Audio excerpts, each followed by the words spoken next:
alive! It's alive! It's alive! It's alive!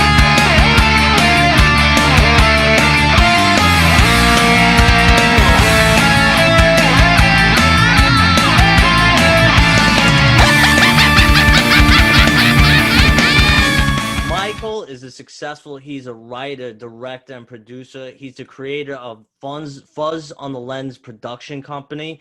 He has written, directed, and produced his feature film Abnormal Attraction. Michael has also produced Terrifier. Right now, he's currently producing Terrifier 2, which I'm really, really excited about. He's also the producer of Penance Lane, which is another movie. I think it's on Amazon Prime, right, Mike? Yes, yeah. Yeah, I got to check that out as well. Amazon is definitely the hot spot nowadays to go to for indie films. So. Yeah, definitely.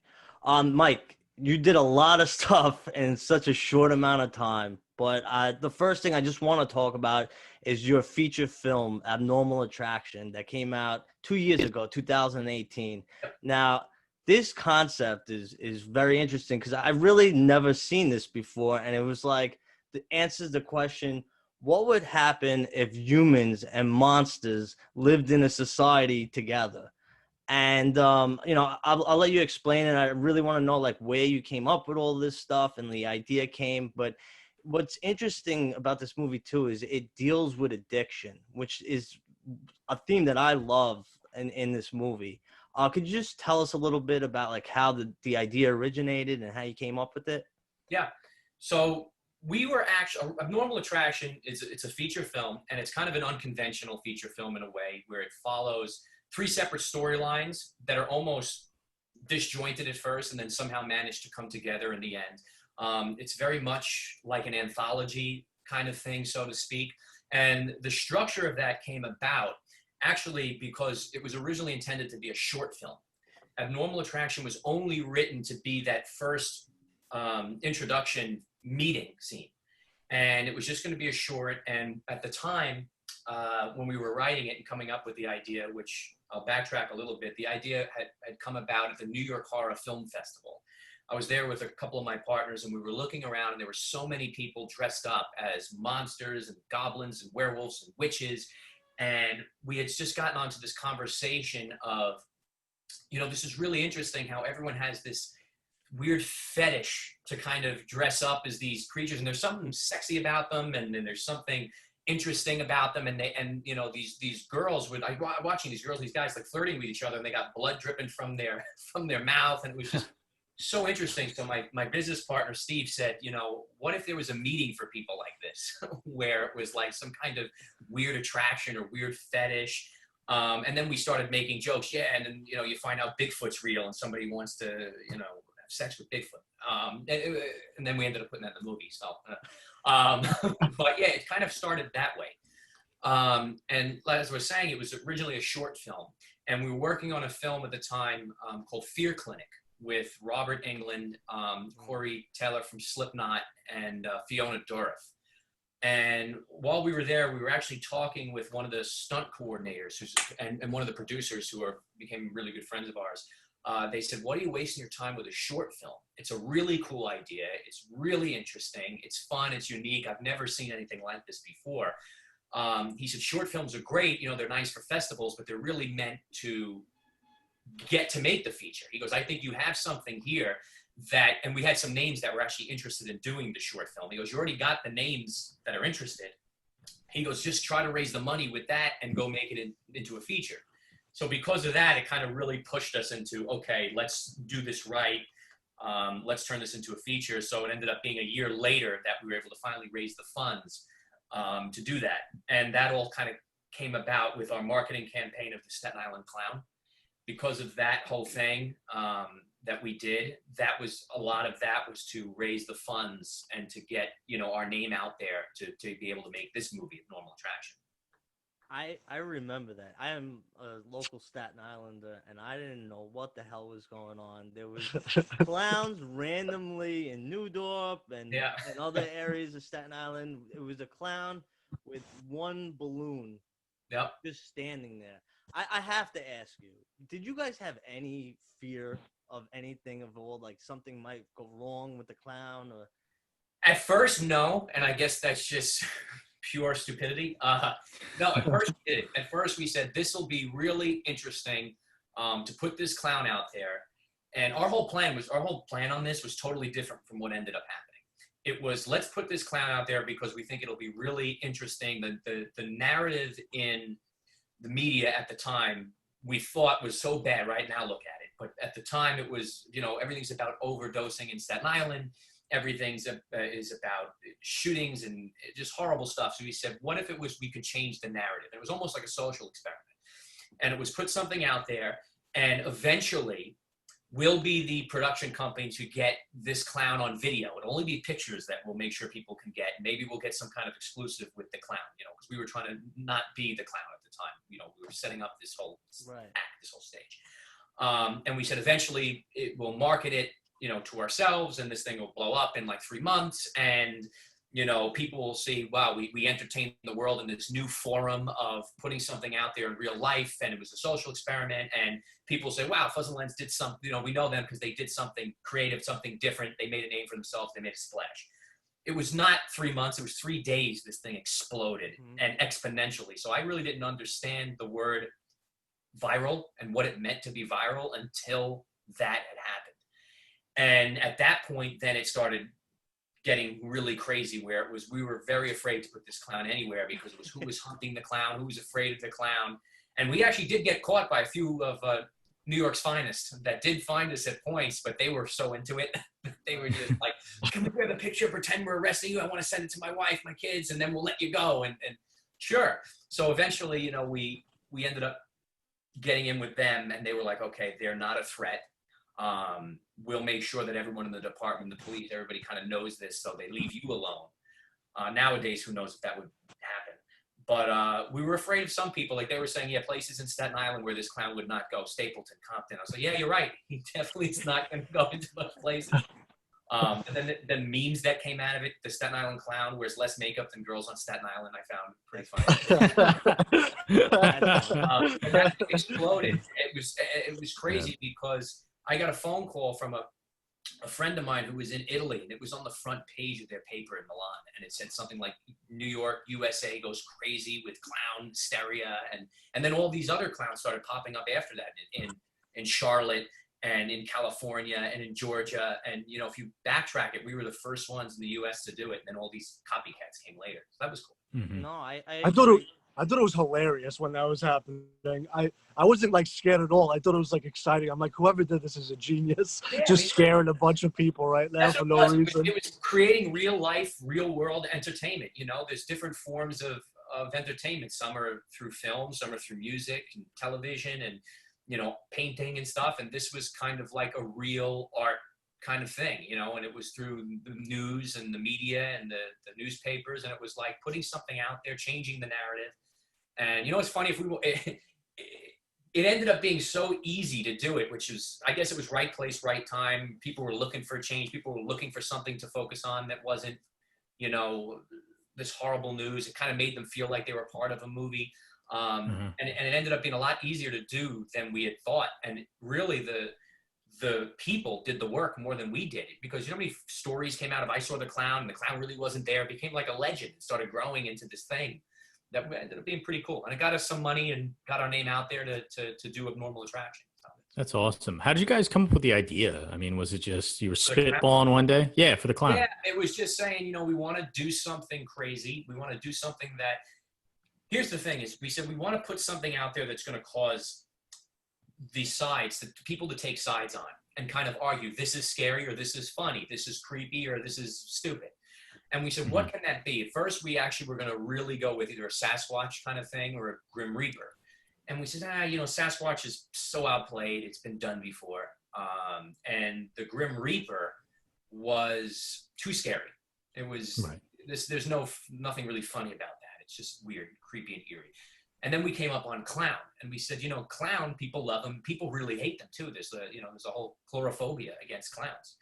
And I learned a lot about that after the Staten Island clown viral thing. And so it was, let's put this out there because people have such strong feelings, one way or the other about them. And then after that, it was interesting how, we kind of hit it. I don't know if we were part of the influence of it. Maybe that's trying to be too we did this, but we definitely were in when everyone was thinking about clowns, because shortly thereafter, the remake of Stephen King's It comes out, and then all the horror movies, Clown Motel and Clown NATO comes out, and then now Spirit Halloween has all these clowns and everything, and then right after that, the horror, the TV show, American Horror Story. American Horror Story. They did the Twisty the Clown thing. Mm-hmm. So clown was definitely on everyone's minds, and I don't know if it was something that we had maybe influenced a little bit, or if it was just kind of happening, and that's why we also came up with it too. So it was definitely right place, right time for us. That's part of being lucky, part of this business. Right. Who played the clown? We have not released that, actually. Okay, you don't want to say. Yeah, we haven't said it yet. That's good. Maybe one day he'll come back, but we haven't actually said. We just took responsibility for the clown. We're the ones who put it out there, obviously. But we haven't said who the actual clown is yet. Yeah, I see a little bit of like. I don't know. I see a little clown makeup behind you over there in your room. Oh yeah, you see it. Yeah. I like you were saying, you were the first to come up with that idea, and I actually got angry for you because like last year I saw a movie that was pretty much based off of your idea, and I was like, wow, this became a film. I don't know what it is off the top of my head, but it was about that they hire this clown and he goes and like he scares people and he just stands out there with like a balloon. But it came out after you. It came out after, and they're actually taking credit from what I found out through. So we're going to touch upon Terrifier, I'm sure.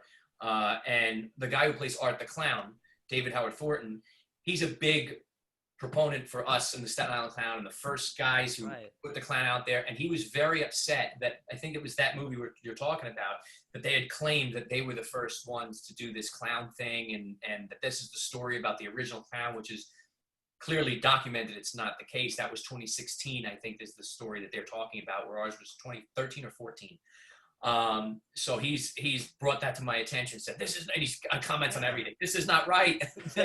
This is my guys, Fuzz and Lens. These guys did it. But, absolutely. It's a great idea. And going back to Abnormal Attraction, did you ever consider putting that clown as one of the characters in it? We did. You know what's funny? So he's in Abnormal Attraction. He is. Okay. But he's in the background. He's barely noticeable. We did a nod to, he's actually in the scene. So a friend of ours who was actually ended up being a part of the Staten Island Clown hysteria is comedian YouTube Vic DiBattista. He's a awesome. Big YouTube guy. Right. So we actually were shooting a short film with Vic at the time the Staten Island Clown was happening. And we had said, let's get Vic, let's kind of, spoof on him. And we ended up, as he was leaving the building, having the clown stationed outside. And we knew Vic's going to see this, Vic's going to turn his thing on, and he's going to talk about it, which also helped get this thing out there virally too. Right. So Vic did it. The whole thing goes on, and then this clown explodes, and then people started linking it to us, right? So Vic had called me because, is it you guys? Did you guys set it up? Because I saw it out there. But I said, I don't know what you're talking about. Finally, we came out down the road. He was very happy to have been a part of it. He says, this was genius. I can't believe it. That was great. You guys got me, whatever. But so he's in Abnormal Attraction, and he plays the sheriff, right? He plays the sheriff in the movie. In the cage behind him, in the police station, he actually has the Staten Island Clown locked up in the cage behind him. That's awesome. Yeah, so wow. Just a little nod to that. Yeah. So I want to just say something about Abnormal Attraction. I really love that Sasquatch scene when he's ripping the guys the hand off and stuff. That's my favorite scene in the movie. Really, there's a select few that get that scene and really enjoy that scene. Most people just, what am I watching here? Really? Oh. There's a lot of people. Listen, there's a lot of people that love the movie, and that scene they just don't get. But then there are a lot of people that get that humor, get that scene, understand what we were doing. And I remember we were at one of the screenings, and most, like, you hear little awkward giggles and little things, and one person in the back is laughing so loud. It actually ends up being Damien Leone, who's the director of Terrifier. That's his favorite scene. So I don't know if that says much about his mindset. Obviously, look at the film he made. But you know what? I'm glad. Thank you. I'm glad that scene was made just for you. Oh, thank you. Yeah, that was definitely my favorite part of the movie. And I think the effects in it and the way you shot it really sold it, Yeah. That's we wanted to have that mix of, the thing with the movie is we wanted to make it a mix of like 1980s kind of campiness, but also bring it into reality and bring it into now too and update it a little bit. So that mix of practical versus CGI. And we really wanted to just make a movie that was fun, you know, that doesn't take itself too seriously, but has very serious undertones and themes. And about, you know, we're all equal, and about some racial things. So we had a lot of those kind of into the movie as well. Yeah, your inclusiveness in the film, I think, was probably a good way for you to sell it, right? Can you speak a little bit about how you generated the funds to make this film? Yeah, it came from all over the place. So, like I said, the Staten Island Clown was a big help. You know, that kind of had people reaching out to us and, what are you guys up to? What are you guys doing? We'd like to be a part of it. And then we were pitching this film at the time saying, well, this is what we're doing, right? You had an abnormal attraction to this clown, and that's kind of what we're trying to do with this film. We did an Indiegogo campaign. At the time, we had most of the funds raised, and we were really just doing that for the last bit of funds. And we were also, I find Indiegogo to be best if you don't need the money. It's whatever money you get is great. That's added to the project. It's more along the lines of it's used for marketing and promotion, because you get a lot of people who would join your project through Indiegogo or Kickstarter, and now they feel a part of it because they're helping and they want to see this thing through. So that really helps market your movie, because you have so many people now that are involved, they're talking about it, they're promoting it, and say, I just gave to this. And, you know, so that's really what I find is the most successful with Indiegogo and Kickstarter. It's really hard to rely on them for the full funds, just because there's so much content now. It's so oversaturated with how many stuff is there.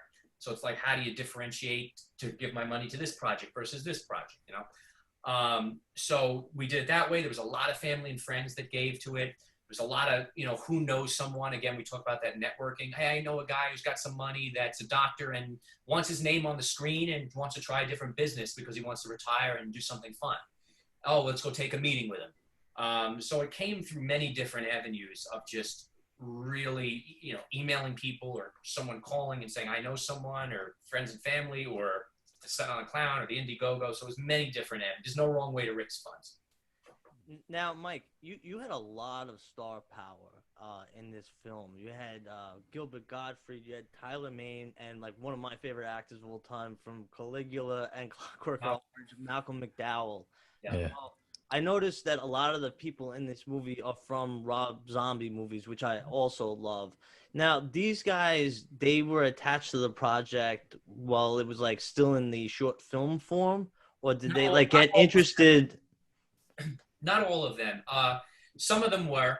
I can't remember who, but some of them were. Originally, actually, the doctor character, when it was a short film, was going to be played by Robert Englund. And he was going to play the doctor. And then when it turned into a feature, his scheduling kind of didn't work with what we were doing. And then it just kind of got so crazy because it was, you have to wait. And then it was less horror to it. The original one was more horror, and Robert does some comedy, but not as much. So then we're like, oh, well, now that we're kind of growing this character, we want somebody who's a little more into the comedy, you know. And luckily, Bruce Davison came out of nowhere. And he was just fantastic. And, you know, he's an Academy Award nominated actor. I can't imagine now anyone else being that role other than Bruce, because he brought so much to it. He was incredible. He brought stuff that we didn't even have written in there for the character. And he was funny. He was fun to work with. Very genuine guy. He actually came to us through Malcolm McDowell's manager. Okay. They are represented by the same person. So when McDowell had read the script, and McDowell got the script. He said, this is a lot of fun. He goes, this is different. This is unique. I want to be a part of this. And the manager really took a leap of faith on us, because again, we were unknowns really at the time. We've done a bunch of short films, but we're guys from Staten Island, regular guys, and, you know, haven't really, you know, made a feature film at the time. And he took a leap of faith and says, I'll put my client in your film. He really likes it. I like the script too. And we actually got in touch with them through a mutual friend. So again, who you know, right? Right. Mutual friend got us in touch for him to even entertain the idea of talking to us. And it kind of went from that with Tyler and Renee. So Renee Geerlings is Tyler Mane's wife, and she actually plays Bella in the meeting.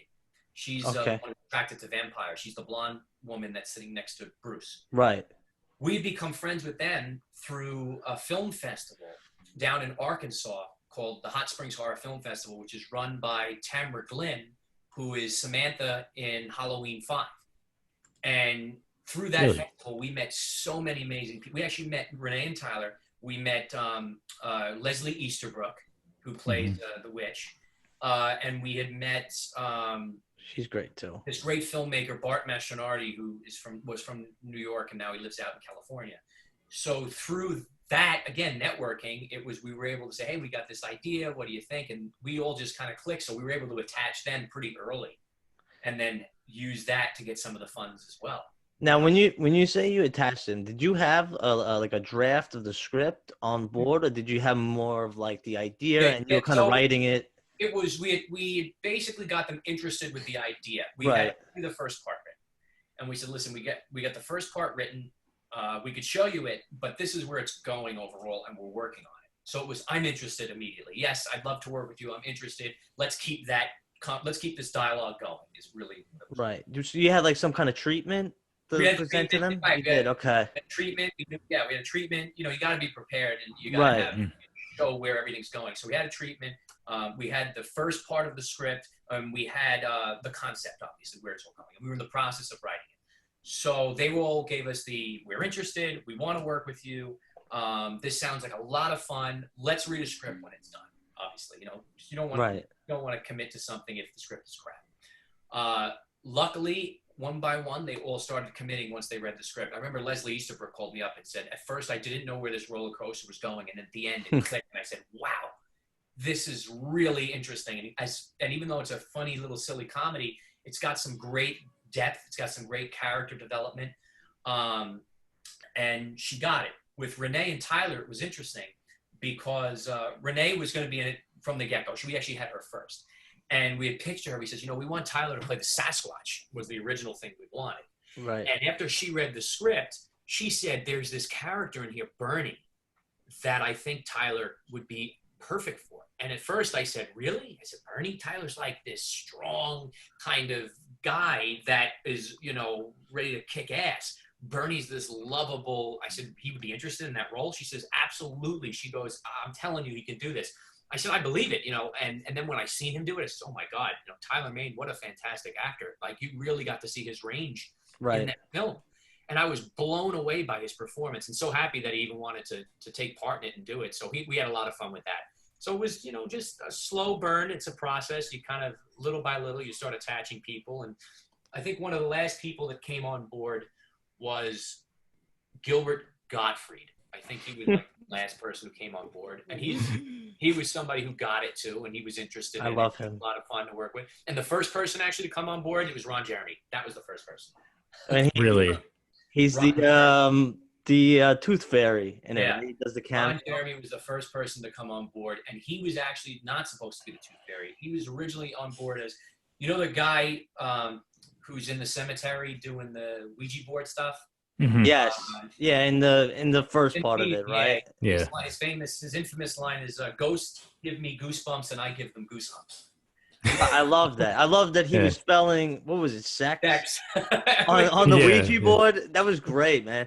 Another good scene, real quick. Malcolm McDowell's character. I loved how like he had the eyes on his hands, and he was a pervert, and he kept looking under the girls' dresses. And then what made me laugh out loud is that when he was sleeping, he had the a lot of people don't get that. He had the eye covers. Yeah, the eye covers for when you're sleeping over his hand, which I thought was hilarious.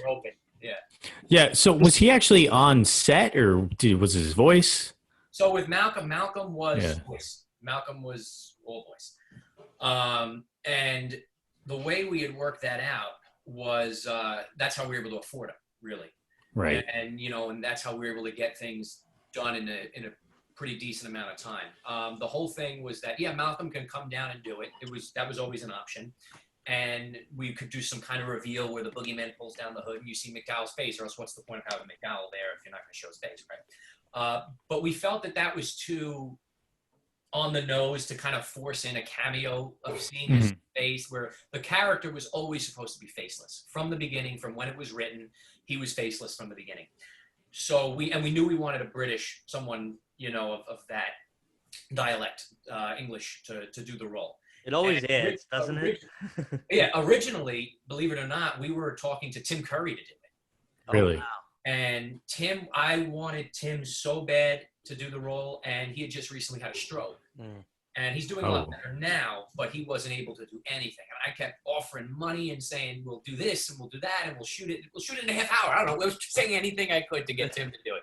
And finally the manager says, Mike, it's not you. It's not the script. It's not any of that. She goes, Tim cannot do it right now.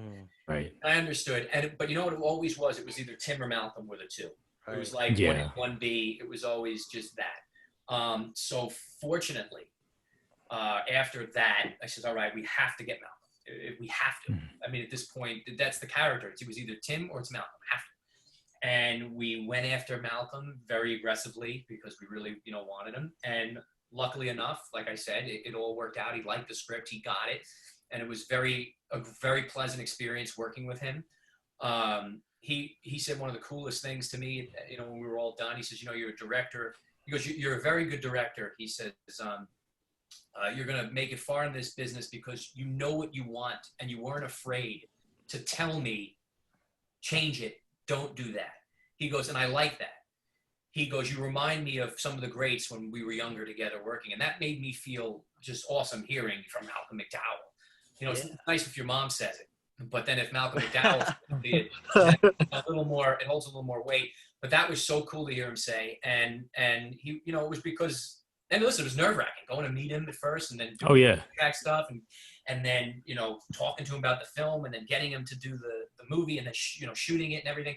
It was definitely nerve-wracking at first. And then finally you realize he's just a professional and you're a professional and you're trying to make this movie together. You're equals and you just kind of go. And then you forget you're directing Malcolm McDowell. Until then you kind of pull back and you think, wait a minute. Yeah, he's definitely like a presence. I worked with him once briefly in the past on a promotional video for Mozart in the Park. Have you guys ever seen that show? Yes. I was on one of the promos for that as a crew member. And he struck me as the most comfortable, relaxed actor I'd ever seen. And I as a crew member, I've been on over 100 projects. He was just so professional, and I could believe how that's nerve-wracking as a director, because most of the time you're used to working with people who are at least a little bit anxious. And this guy seems like he has nerves of steel. He's just completely cool. He was, and he got everything, he was great. He got everything we really were trying to do with that role. He got all the jokes.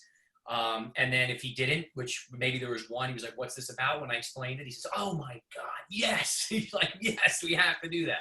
So it was very encouraging to work with him. That's what cool. This movie kind of remind me of, like the same vibe. You ever see the movie What We Do in the Shadows? I haven't actually. If that's the same vibe, I gotta check it out.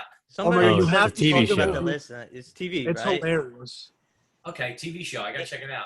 It gave me more of a vibe of the structure, at least, of a Trick or Treat, where like you see like everything in the beginning. Like the mythology kind of. Creep Show 3. I don't know if you ever saw Creep Show 3, but it's kind of the same thing where everything is kind of in the same universe. I wanted to ask you about one of my favorite characters in this movie is I think your brother played him. It's Finbar. That's how you say it, right? Could you just tell me like where you came up with this character? I think honestly, I know you have like a lot of star power, but this was my favorite character in the film.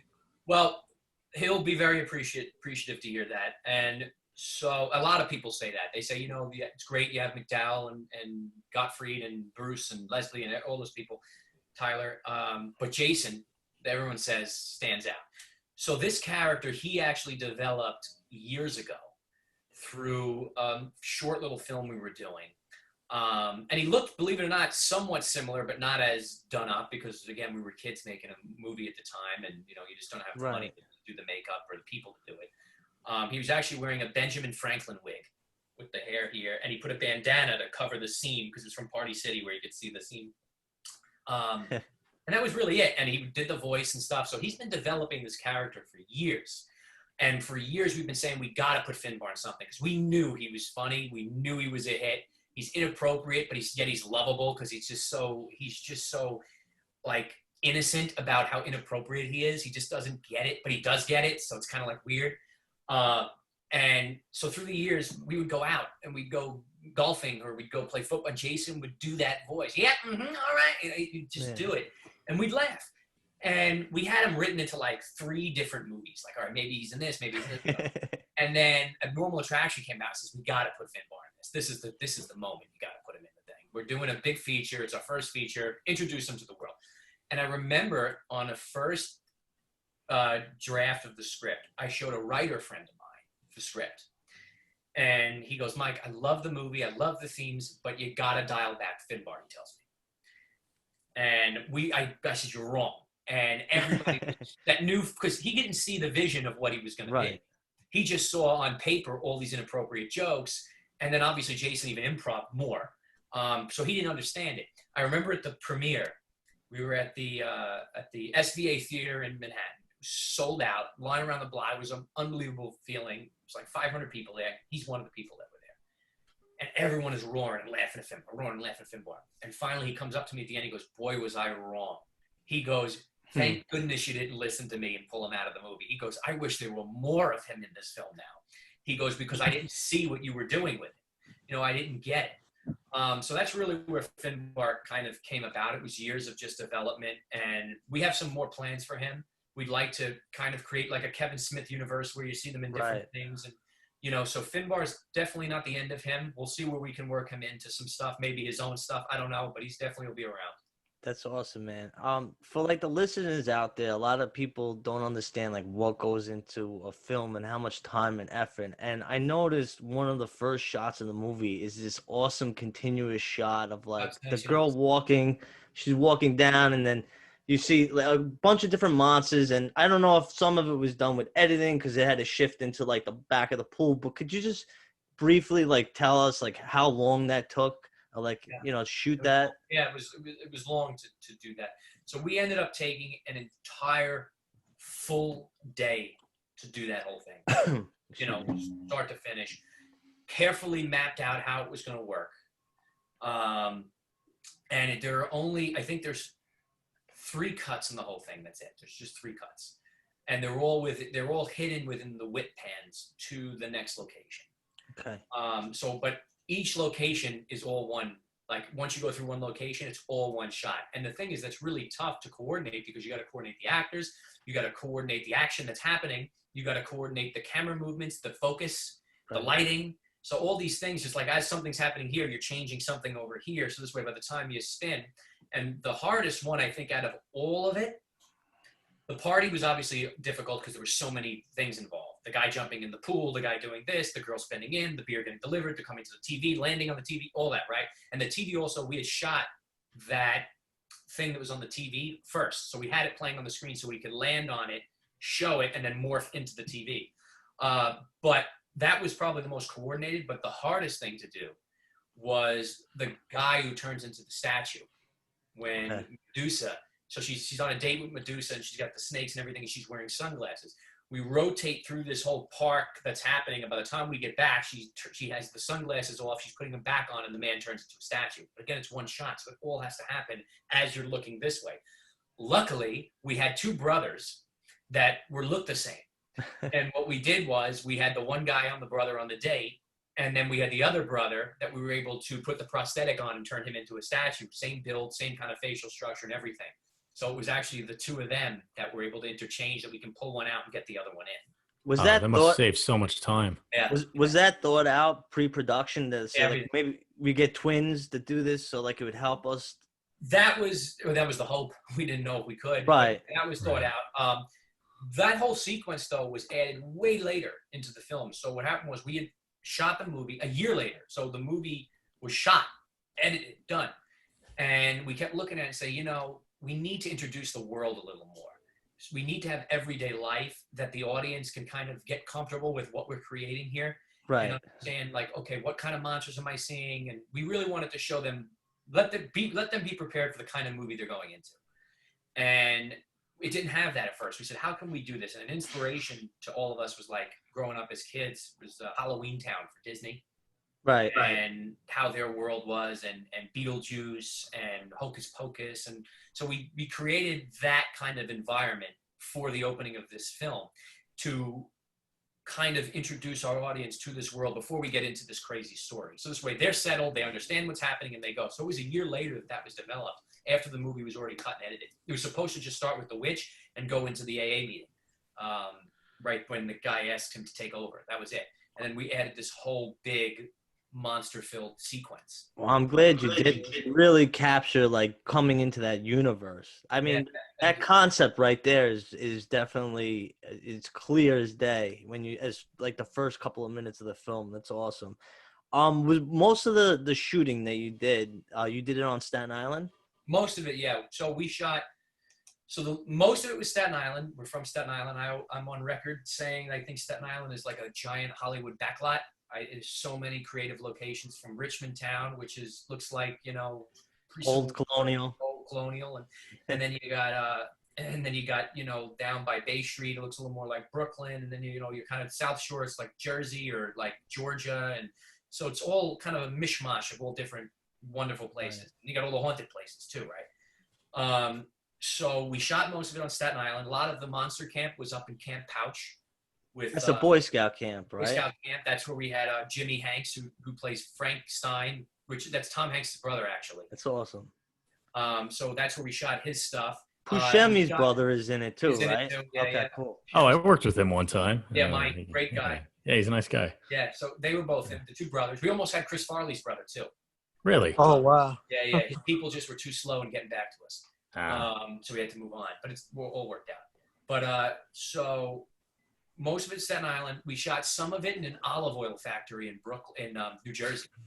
That we built a lot of our sets inside an olive oil factory in New Jersey, and then we shot one scene in Kentucky. Wow. With the scene with the interview when the effer writing the P guy runs over and grabs the mic out of the hand, the opening scene on the TV.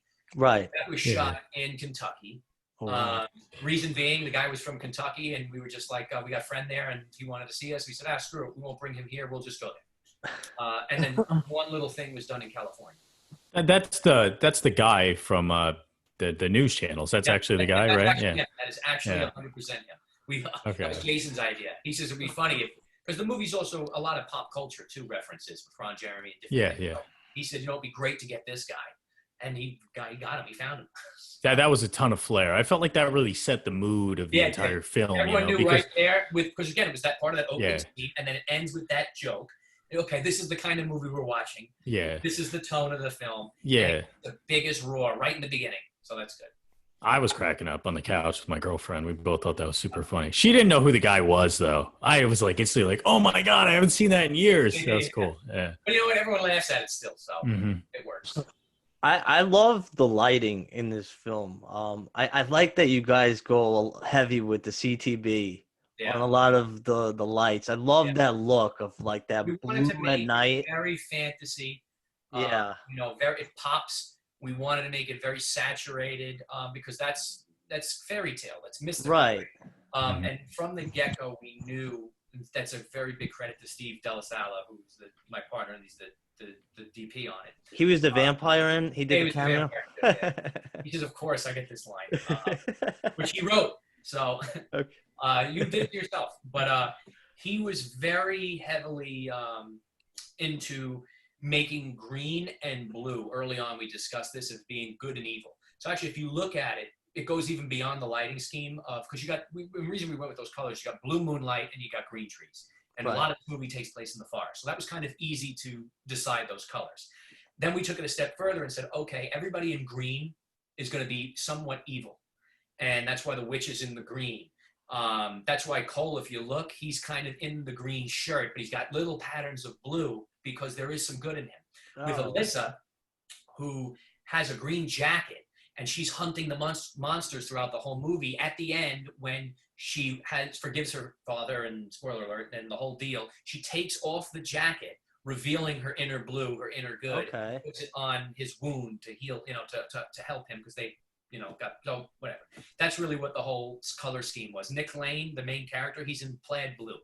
So that was what we had kind of decided very early on, that we're going to use these colors, and use it as a theme throughout the whole movie. Right, to tell the story. That's To tell the awesome. story, yeah. So where could the people out there, where could they find this movie? Where is it on Amazon Prime? Yeah, so How do we watch? now it's on Amazon Prime. It wasn't for a while, but now it is. So if you have Amazon, you can watch it for free there. You can also order off of regular Amazon or even our website, fuzzylandlens.com. We have Blu-rays, which on the Blu-ray has over 90 minutes of behind-the-scenes footage. It's a little mini, documentary that we put together, and you see interviews, and listen, if you're going to get a DVD, we wanted to supply everyone with something of really good substance. I know I love the behind the scenes watching, so we wanted to give them something that they can really enjoy. So we put a lot of work into that. Or you can get the regular DVD. It doesn't have the featurette, but you can get it there. Then it's also on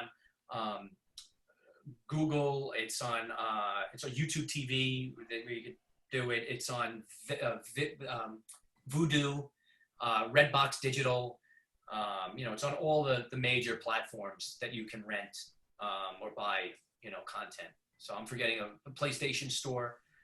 So it's all in those places. That's great, Mike. Yeah, everybody check out Abnormal Attraction. It's a great blend of horror and comedy, and it's got a lot of heart to it. He put a lot into it. I just want to shift gears now, and I want to talk about something not really comedy at all, just more grindhouse horror. These guys are like diehard fans on the Below. Could you tell us your involvement in Terrifier, please? Yes. So we had met on Abnormal Attraction. I met a producer.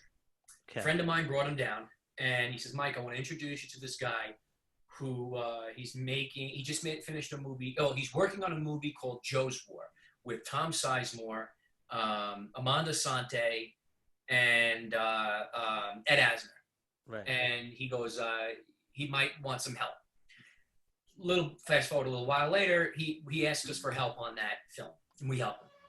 And we shoot a couple of days with him and a couple of scenes because the movie was pretty much done. He just asked us to come in at the end.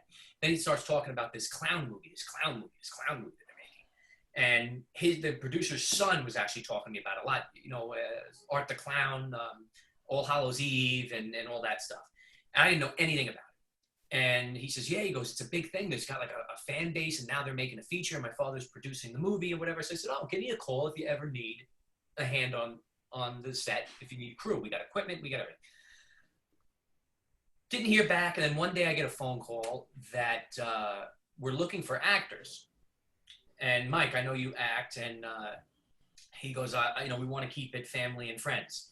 So how you want to come down and do the role of the police officer at the end at first? He goes, you can be the cop at the end, and he goes, Steve can be the other cop. The two of you guys come in and says, yeah, sure, we'll do it. So he goes, can you just put something on tape to show Damien that you can at least say the lines? He goes, because, he doesn't want to bring in just, somebody who can't act. So we did the whole tape, and we did it, and Damien loved it. He says, this is great. These are the guys. About 2 weeks later, I get a phone call saying, well, Damien's adding this scene in where an investor came in last minute and wants to do a decapitation scene, big decapitation scene, because they want more gore in the movie to rival the hacksaw scene, right? That had already taken place. They want to do something that's similar to that. So he says, would you do that role instead? I said, well, I'll be honest with you. It's better. Yes, I'd like to do it, but I'm a little afraid of getting my head cast, which actually, I can show you this. It's right here. Oh, wow. Damn. That's awesome. Dude, that's so cool. Yeah, before the facial hair and everything. So I said, I'm a little afraid to get my head cast. And he goes, Mike, because I had a bad experience years before. He goes, Mike, I promise you it'll be easy. I'll walk you through it. He goes, listen, this role is way more memorable than the cop role you're going to do. He goes, the only thing is you're going to die and you won't make a sequel if we do one. I says, if you're in a horror movie, you have to die, right? You can't not die. So I said, all right, I'll do it. Do the head cast, everything works out. He's trying to find somebody to do the other cop. And I said, well, my brother, if you like my acting ability, he's similar in what he can do. So he goes, yeah, fine, bring him in, fine, great. So we shoot it. All of a sudden, this thing, and then after that, we acted in it. We did a couple of days with them, as crew, just, bringing our equipment. Steve was like a secondary DP shooting some stuff. We were, lighting, dollies, everything. So movie comes out. All of a sudden, gets a little bit of a buzz, and then gets more of a buzz, and gets more of a buzz, and then all of a sudden it's on Netflix, and the thing explodes. And I remember I was at the Halloween 40 convention in Pasadena, and they were celebrating 40 years of Halloween and the new movie coming out. And Terrifier was like the talk of the town. Everybody was talking about it. There was all Arthur. I was like, I called Damon. I said, "This is crazy." I said, "We're at a Halloween thing, 40 years, and they're talking about Terrifier." And we were out there to promote. I don't know if you've seen Halloween 60, the spoof we did on the Halloween. I trailer. saw it. It was really good. Yeah, And, check that out. Is that on your YouTube channel? On YouTube, yeah. So on we were Buzz there on the Lens. Yeah, we were there promoting that. So anyway, this thing exploded. Lo and behold, fast forward, a couple, I guess 2 years now. We're producers on Terrifier 2. I'm the AD. I'm the assistant director on Terrifier 2. My brother Jason was very much involved in the casting. He was actually the casting director for it. Steve was the gaffer on it, and secondary DP, and we're all producers. So now we were almost done. It was getting to March, and then the pandemic happened. Since then, we've done a little bit, but Damien's been working hard on making sure the last few days, we only have I think 4 or 5 days left, getting those ready, and hopefully we'll be going back soon to finish it out.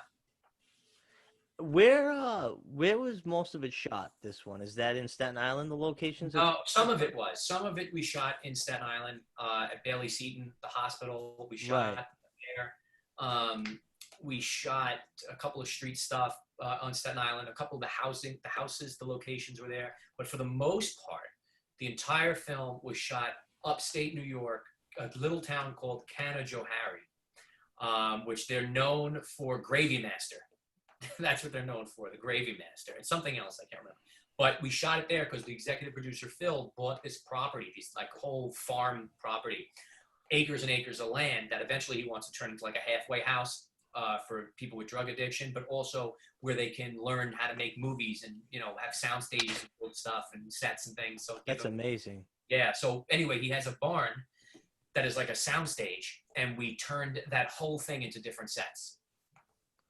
That's so cool. So that barn now that you had to soundproof it. Did you put we had pouting, heading? We had to soundproof it. We had it was a pain, and we didn't fully we couldn't do the ceiling as much because it was a tin ceiling, but it was so high. So it's okay, but we built things under it. But if it rained, ting ting ting ting ting ting ting ting ting. Right. You're done for it. So it was definitely interesting. Wow, that's a lot of work. When I remember when All Hallows Eve first came out. And I seen it, and once Art the Clown was on the TV, I was like, this is fucking awesome. I was like, this is going to be the new modern-day horror icon. I just knew it was going to happen. And then Terrifier came out, and I was like, that's it. I was like, no one's going to come close to this fucking guy because he's that awesome. And I can't wait till Terrifier 2. I'm super anxious. Terrifier 2, we really worked very hard, everybody on it, the whole cast and crew. I'll tell you, it is, and listen, I was a part of Terrifier 1, I was in Terrifier 1.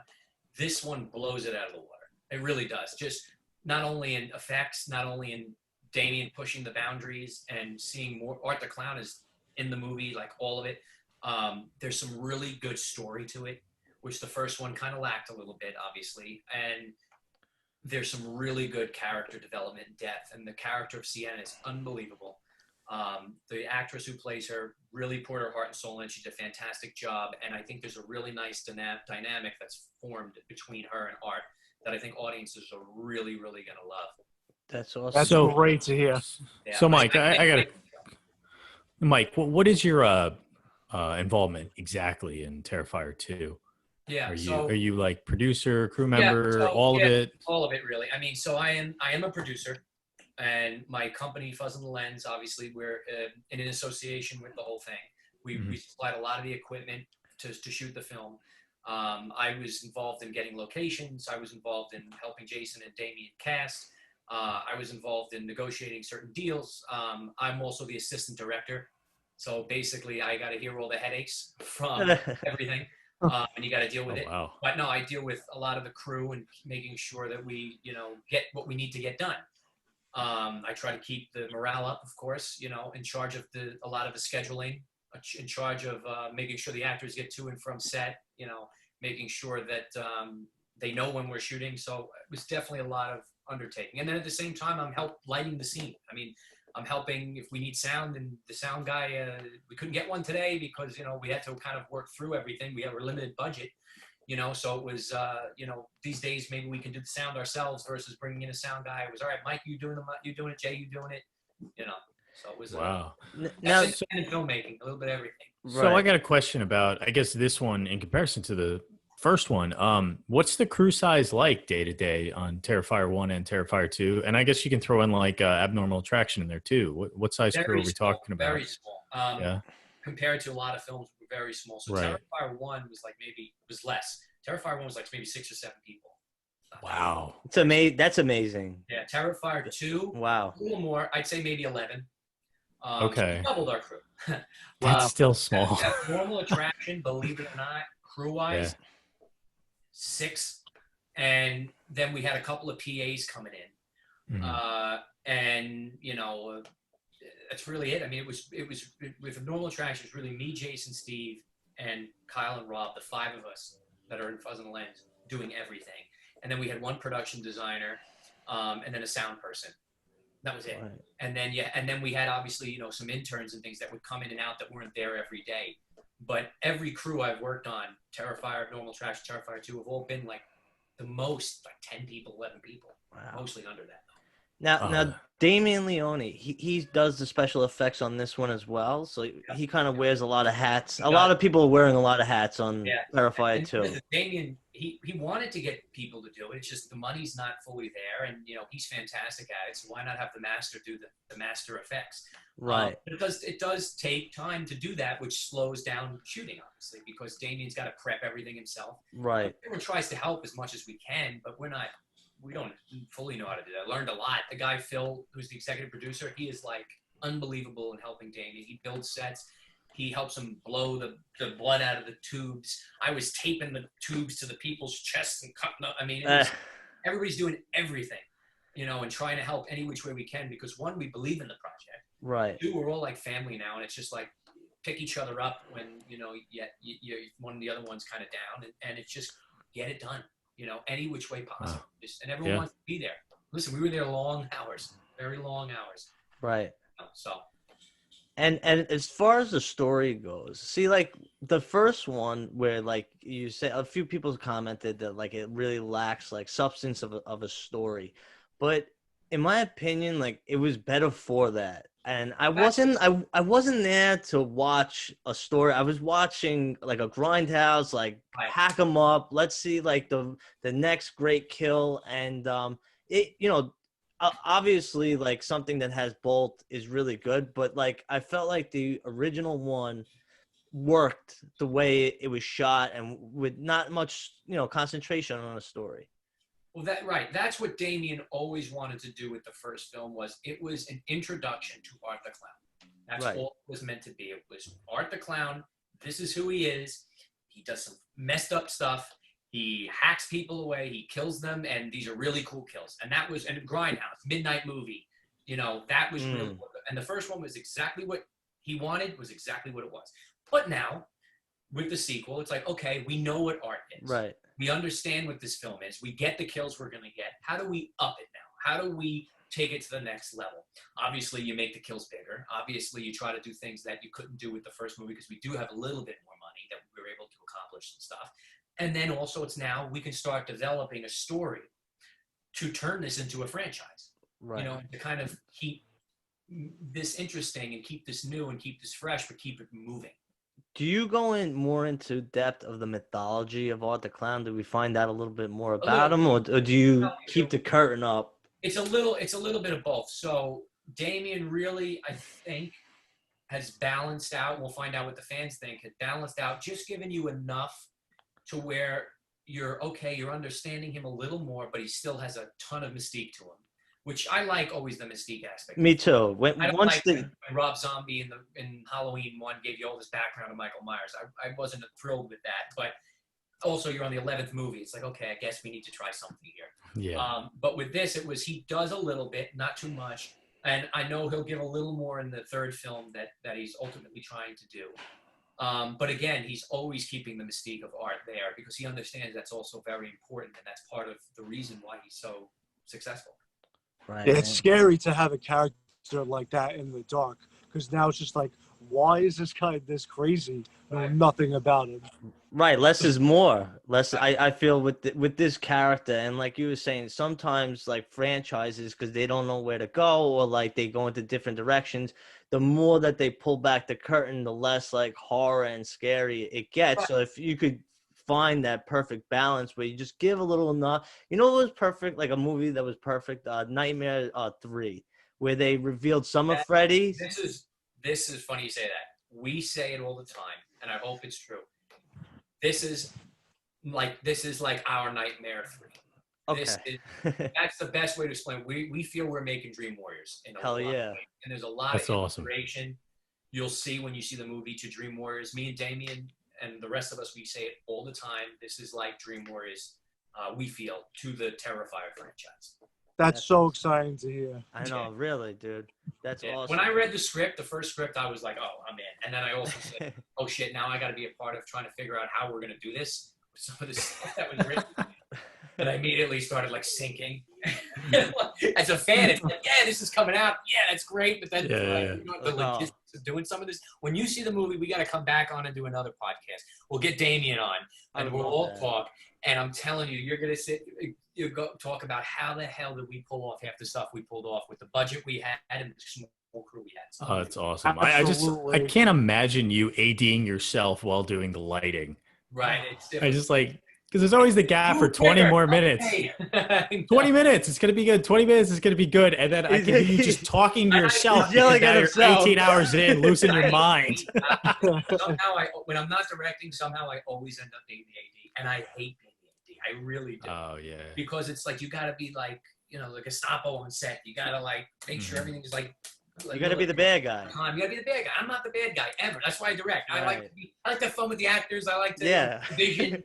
But this is like every time it just seems if I'm not directing, I'm ADing somehow. And Terrifier, listen, we had fun. I'm fine. But we did that, and then Penance Lane, we touched upon it before. I was the AD on that too, other than just producing. And that movie was shot in Georgia, the entire film, and it was like very short. Like crammed in how much we had to do. Like it was 20 days of shooting or something like that. And we were down there prepping for like a month before. So it was like a month and 20 days of shooting. And the scenes we were shooting were all in Tyler Maine's basement.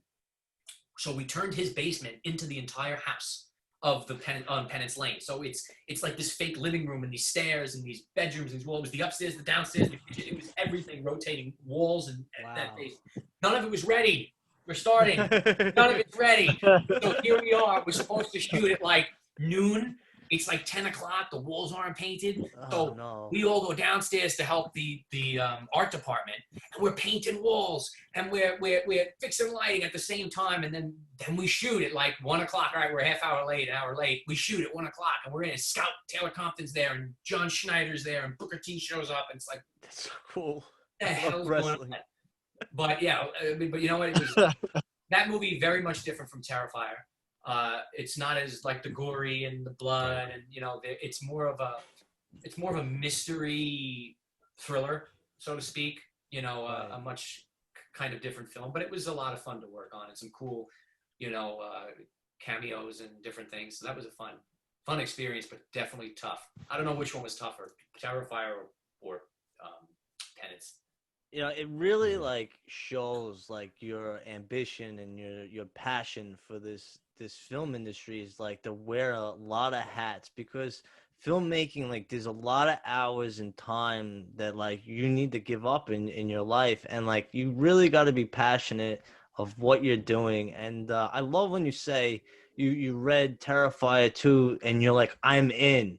It's not about, I mean, obviously it's a business and it's about money, but like sometimes it's like a passion project and like you're excited to go on set. I remember like one of the first gigs I got for Local 52, I was so excited. I got chosen to be on The Irishman, and I was waiting like 15 years, like on IMDb, like a loser. I would go every day and search and see if it was filming and this. Now you're working on it. Right.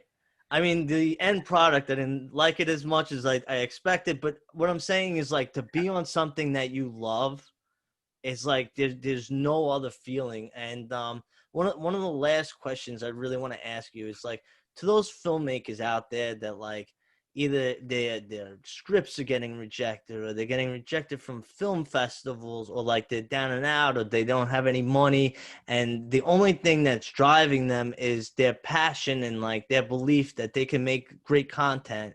Like, what do you have to say to those guys? Yeah, just keep the passion going, keep the flame burning. Listen, everybody, no matter how successful or unsuccessful you are, everybody has been told no. Everybody has been trying to raise funds or trying to make something happen, and they don't. You know, everybody wants to get to a certain step that they feel they should get to, and they're just not there yet. So it's just, the way I always talk about this analogy is about chopping down a tree. And, you know, you keep hacking at it, keep hacking at it, keep hacking at it. Eventually, no matter how thick that trunk is, if you keep going, that tree will come down and you will be able to break into the industry. Now, I'll tell you this, and it's a cliche, but it's guaranteed that if you walk away from that tree, it'll never come down. If you walk away from that passion, from that industry, you'll never get in because you gave up. And who knows, maybe it was one more hit, maybe it was two more hits, that thing was just going to bust. And you walked away when you were this close. So I'd say keep the passion going, keep the enthusiasm going. It's going to get tough. It always does. I mean, listen, I got married, and then literally right after, I was shooting Terrifier. I didn't see my wife. And we just got married. Nothing for months. And then all of a sudden a pandemic happened, so we got some of that time back. Right. But, you know, it's just, if you believe in it and you really want to do it, you just got to stick with it, and you got to try every which way to make it happen.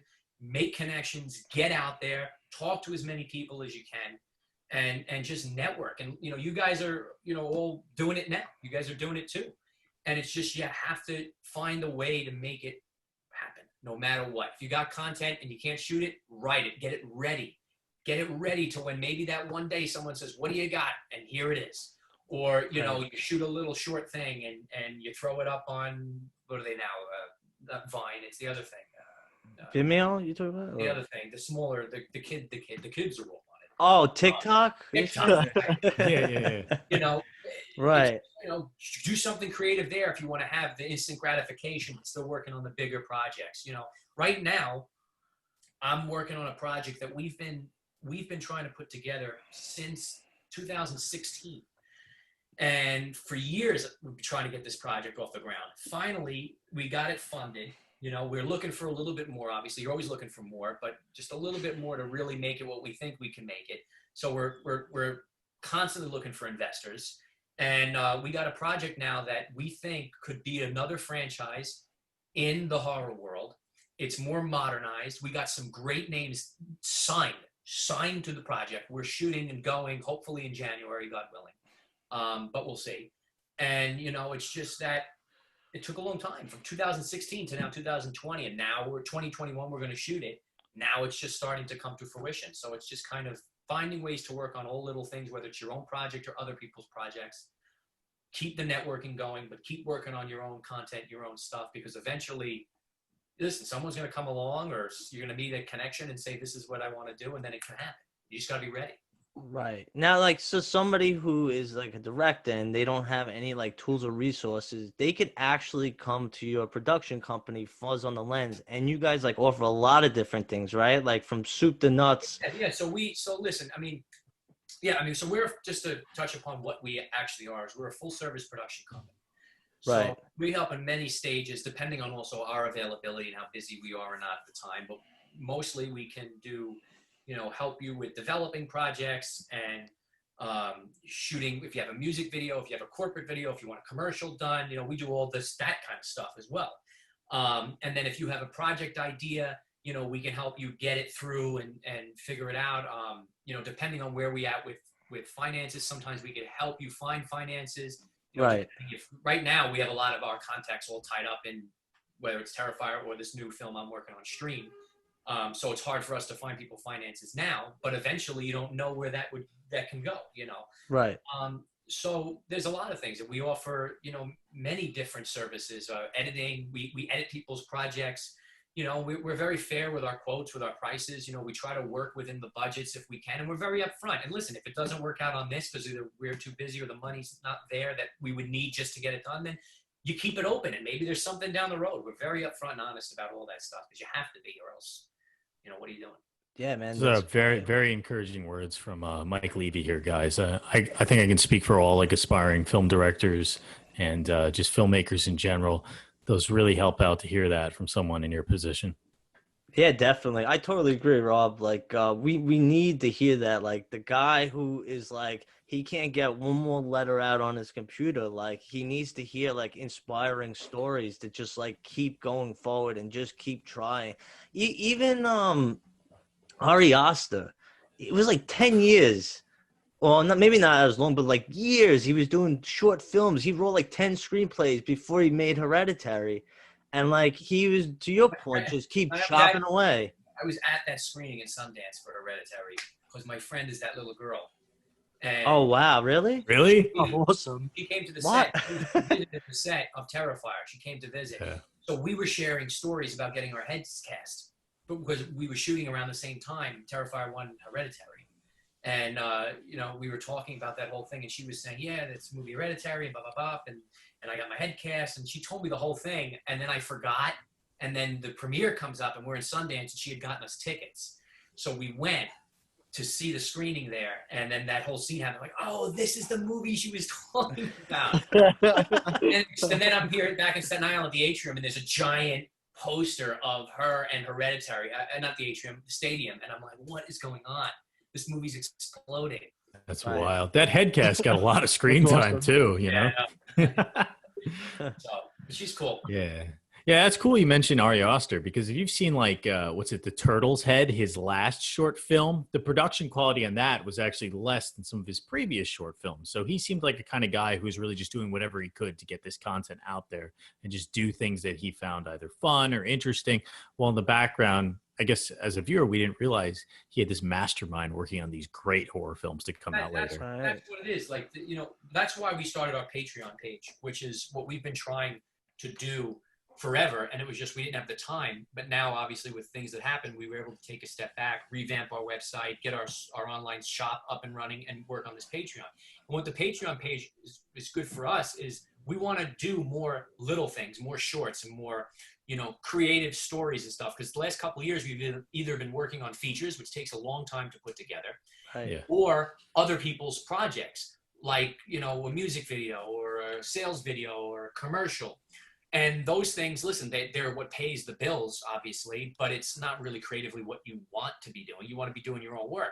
So what the Patreon is now is, okay, we can cover our expenses by not having to do as much as those videos now, while supplying really cool and new, unique content and entertaining content to our fans that subscribe. So that's really like where it all kind of developed and where our mindset was with it. And now that's why I was talking to you guys earlier about us doing a podcast. Is something we want to do. Give it a shot. Give it a try. I think people would want to hear what we have to say, but maybe not. Maybe, I don't know. But, it's something that we've always wanted to put together. So that's part of the tier. And then people can become sponsors on our podcast too. Right. Advertising. So we're giving that a shot. And so far it's been successful. We'll see what happens. Yeah, man, definitely. A lot of people want to know the ins and outs of behind the scenes of filmmaking and what goes into it. Michael, thank you so much for joining us today. This was really a treat. Guys, check out Abnormal Attraction. This movie is crazy in all the good, in all the right ways. Check out Terrifier 2 when it comes out soon. I cannot wait. It's very exciting. I can't wait. Anthony, could you wait for that movie too? I'm fucking ecstatic. Chris, Anthony, Rob, guys, it's been a pleasure so much. Thank you for having me on. Listen, I'll do it again sometime soon, hopefully. We would love to have you come back on. Oh, absolutely. And Yeah, then absolutely. do another review on Terrifier 2 when it comes Awesome, out. yes. I can't wait to talk about like the special effects in that movie with you. It's going to be fun. We'll have fun. Yeah. We'll try to get Damien on too. Nice. Yeah, maybe we definitely. can have you on a future topic when we're just bullshitting about The Thing or Let me know. Halloween or something. And if you want to Yeah. come on and talk shop. Yes, sounds good, guys. Thank you Thank so you much. so much, Michael. Guys, All right, this is Mike. Pod Thanks from a the lot. Crips interview series. This is Chris Guzzo with Anthony Balzano and Rob Pasercha. We'll see you next time. Thank you, guys.